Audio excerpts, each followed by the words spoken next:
अब यहाँ पे लेकिन अगर इसको पूरे को देखें यहाँ पे अब, और यहाँ से लेकर के यहाँ तक को पढ़ो, एक सब्जेक्ट है इसमें से, है ना, सब्जेक्ट एक ही क्या है, वर्ब है, और ये तो मेन वर्ब है ना। अब यहाँ पे अगर हिंदी कर रहे हैं तो एक ही बार में हिंदी समझ में आ रही है, क्लियर हो रहा है। एक बिल्ली दीवार पर बैठी हुई है, कोई शक वाली बात है क्या? नहीं है। कोई जहन में कोई सवाल आ रहा है?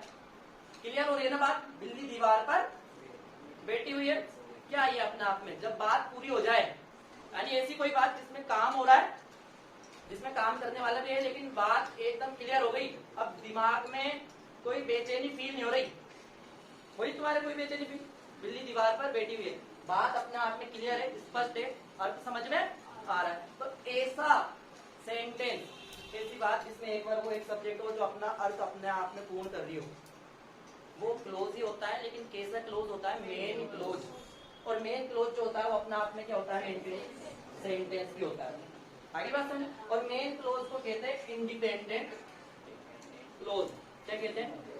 Independent clause. अब क्लोज से तुम्हारे पास समझ में आ गई होगी अब कि क्लोज वो चीज है जिसमें एक सब्जेक्ट हो और एक वर्ब हो। अब सेंटेंस भी वही चीज है जिसमें क्या हो? एक सब्जेक्ट हो और एक वर्ब हो। लेकिन फर्क क्या है कि क्लोज के दो भाग होते हैं, फिर दो तरीके का होता है क्लोज। एक तो क्या हो गया? इंडिपेंडेंट और एक डिपेंडेंट। अब जो इंडिपेंडेंट क्लोज होगा ना, उसे क्या कह दोगे? सेंटेंस कह दोगे। उसको होता क्लोज ही है, लेकिन उसका अर्थ जो कि पूरा हो रहा है तो है तो क्लोज ही, लेकिन कौन सा है? इंडिपेंडेंट। अपने अर्थ के लिए वो किसी और पर आश्रित नहीं है, तो ये क्लोज तो ही सही, साथ ही साथ क्या है? ये सेंटेंस भी है और ये मेन क्लोज भी है। इसे किसी और के सहारे की जरूरत नहीं है, इसमें जान डली हुई है ना। लेकिन अगर कोई ऐसा स्ट्रक्चर दिखे जिसमें सब्जेक्ट भी होगा, ठीक है ना, जिसमें वर्ब भी होगी, आगे बात समझ में, जिसमें क्या होगा? सब्जेक्ट भी है, वर्ब भी है, लेकिन उसको जब पढ़ोगे तो वहां पर अर्थ पूरा नहीं होगा। अर्थ में क्या होगी? दिमाग खुद से सवाल करेगा कि आगे क्या हुआ। जैसे यहाँ पे मैं तुम्हें पूछूं, देखो यहाँ पे शी वोर ए लाइट जैकेट, उसने पहनी हुई थी, या उसने पहनी क्या? लाइट जैकेट, एक हल्की कोट, हल्का कोट पहना। यहाँ तक तो आगे बात समझ में, उसने एक हल्का कोट पहना। अगर यही फुल स्टॉप लगा देता है तो ये तो बात हो गई क्लियर। इसमें तो समझ में आ रहा है कि उसने पहना हुआ था, या उसने पहना क्या? एक हल्का कोट। और यहाँ से अब हिंदी करो, हालांकि इट वॉज कोल्ड आउटसाइड, बाहर क्या थी? ठंड। हालांकि बाहर ठंड थी। अब यहाँ से करो, हालांकि बाहर ठंड थी, बस इसका बात पूरी हो रही है।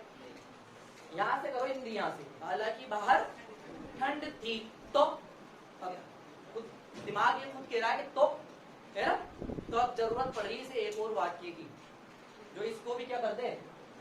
पूरा कर दे। ये मान लो कि जिसमें है ना, लेकिन इसमें जान नहीं है। इसमें जान डालने के लिए एक और वाक्य की क्या है? जरूरत है। और वो जरूरत कौन पूरी करेगा? जो अपने आप में क्या होगा? पूरा। ये वाला पूरा था और ये वाला क्या है? अधूरा है। और अधूरा भी किसकी वजह से हुआ? है कंजंक्शन की वजह से। लेकिन अगर इसको कंजंक्शन को हटा दो तो ये भी क्लियर हो रहा है। देखो बाहर क्या थी? ठंड थी। तो जब किसी सेंटेंस में कंजंक्शन आ जाए, कौन कौन से कंजंक्शन हमने पढ़े? ऑल दो, इफ, सो, बट, ठीक, इनके अलावा और भी पढ़े, सो दैट। ये कंजंक्शन से जुड़ करके अगर कोई सेंटेंस आगे आ रहा हो, फिर कंजंक्शन के साथ जब पढ़ोगे, पूरा उसे पढ़ना कंजंक्शन के साथ ही पढ़ेगा, तो जब कंजंक्शन के साथ पढ़ोगे ना, तो अपने आप में पूर्ण अर्थ नहीं देगा, कंप्लीट सेंस नहीं देगा। उसको कंप्लीट अर्थ देने के लिए किसकी जरूरत पड़ेगी? एक और सेंटेंस की जरूरत पड़ेगी। कैसे सेंटेंस की? जो अपने आप में क्या हो? पूरा हो। तो जो अधूरा होगा ना अर्थ में, उसे क्या कहेंगे? उसे सिर्फ क्लोज ही कहेंगे, उसे सिर्फ सेंटेंस लिखेंगे। और वो वाला क्लोज क्या कहलाएगा? Dependent clause. आगे बात समझ।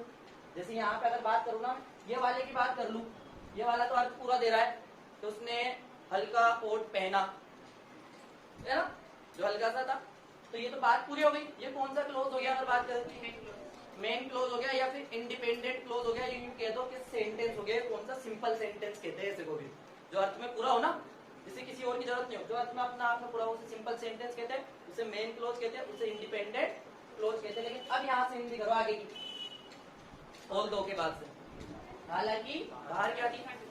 ठंड थी, ठीक है ना। अब यहाँ से हिंदी करी तो अर्थ पूरा नहीं हो रहा। तो ये जो भाग है, देखो सब्जेक्ट इसमें भी है, वर्ब हैगा, वर्ब है इसमें भी, लेकिन अब अर्थ पूरा नहीं हो रहा, तो इसे सिर्फ क्या कहोगे, क्लोज कहोगे, इसे सेंटेंस नहीं कहना। आगे बात समझे, क्लोज असल में क्या होता है, जिसका अर्थ पूरा नहीं हो, उसे अर्थ पूरा करने के लिए क्या हो, जरूरत हो, और जो अर्थ में अपने आप में पूर्ण हो वो क्लोज भी होता है, और क्या होता है, सेंटेंस भी होता है। और कौन सा क्लोज होता है, वो इंडिपेंडेंट या मेन क्लोज।